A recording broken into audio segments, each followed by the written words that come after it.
दोस्तों, आज मैं आपको एक ऐसी कथा सुनाने जा रही हूँ जो न केवल आपके दिल को छू लेगी, बल्कि आपको जीवन का एक गहरा संदेश भी देगी। तो कहानी का आरंभ करते हैं। बहुत समय पहले की बात है। द्वारका में भगवान श्री कृष्ण अपने दरबार में बैठे हुए थे। उनके चारों ओर उनके भक्त और सखा मौजूद थे। तभी एक गरीब ब्राह्मण दरबार में प्रवेश करता है। वह बहुत ही दुखी और चिंतित दिख रहा था। ब्राह्मण ने भगवान श्री कृष्ण के चरणों में गिरकर कहा, हे माधव, मैं बहुत कठिनाई में हूँ। मेरे पास न तो धन है न भोजन। मेरे परिवार को भूखा सोना पड़ता है। कृपया मेरी सहायता करें। श्री कृष्ण उसकी बात सुनकर मुस्कुराए और बड़े ही सहज स्वर में बोले, वत्स, तुम्हारी सहायता जरूर होगी, लेकिन इसके लिए तुम्हें एक कार्य करना होगा।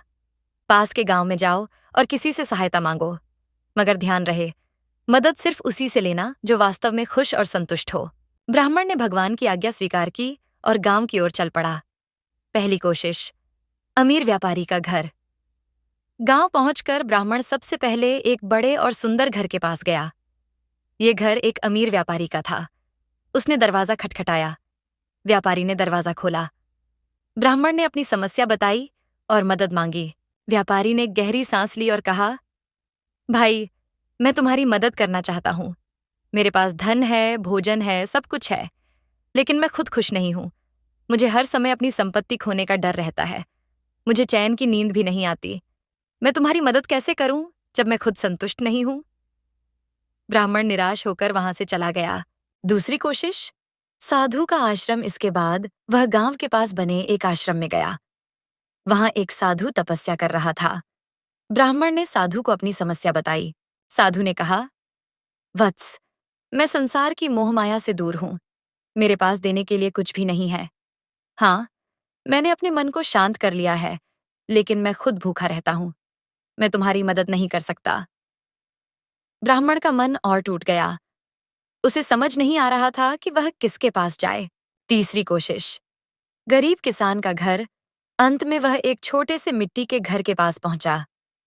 घर में एक किसान अपनी पत्नी और बच्चों के साथ भोजन कर रहा था। उनके पास बस एक थाली में कुछ रोटियां थीं। किसान ने ब्राह्मण को देखते ही उसका स्वागत किया।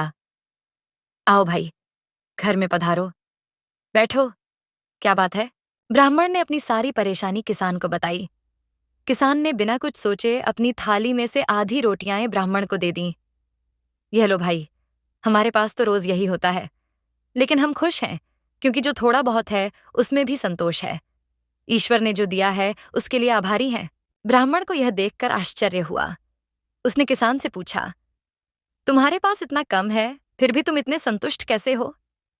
किसान ने मुस्कुराते हुए कहा, संतोष धन है और दान सबसे बड़ा धर्म। मैं जानता हूं कि जरूरतमंद की मदद करना मेरा कर्तव्य है। ईश्वर पर भरोसा रखो, सब अच्छा होगा। ब्राह्मण किसान की सहायता लेकर वापस भगवान श्री कृष्ण के पास पहुंचा और सारी घटना सुनाई। श्री कृष्ण मुस्कुराए और बोले, वत्स, सच्ची खुशी संपत्ति में नहीं बल्कि संतोष में है। जो दूसरों की मदद कर सके और अपने पास जो है उसमें संतुष्ट हो, वही सच में सुखी होता है। याद रखना, दान और संतोष सबसे बड़ा धन है। तो दोस्तों, इस कहानी से हमें यह सीख मिलती है कि हमारे पास जो कुछ भी है उसमें संतोष करना और दूसरों की मदद करना ही जीवन का असली सार है। अगर आपके पास थोड़ा भी है तो उसे बांटने का प्रयास करें। यही सच्चा धर्म है। अगर आपको यह कहानी अच्छी लगी हो तो इसे अपने दोस्तों के साथ जरूर शेयर करें और चैनल को सब्सक्राइब करना न भूलें। अगले वीडियो में फिर मिलेंगे, तब तक के लिए धन्यवाद।